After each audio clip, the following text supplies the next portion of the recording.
Hello everyone, how it's going? Today we are diving into VueJS certification in a nutshell, and I'll be sharing the key components needed to achieve official VueJS certification.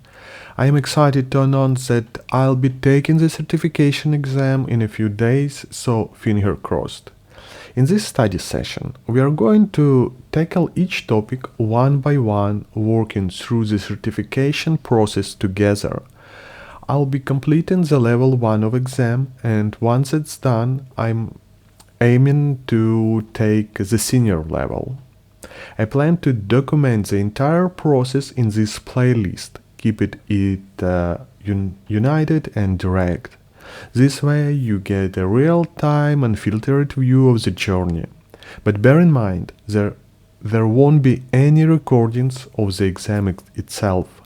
These videos are more about sharing the journey.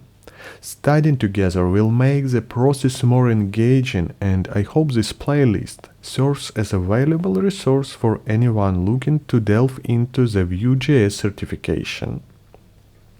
At the end of the playlist, you will know if I successfully passed the exam or not. If that happens, hopefully, you can be confident that this playlist is a helpful guide, or you can learn from my mistakes. So, if you are ready to embark on this VueJS certification journey with me, stay tuned for the upcoming videos. And this is it for now. Bye!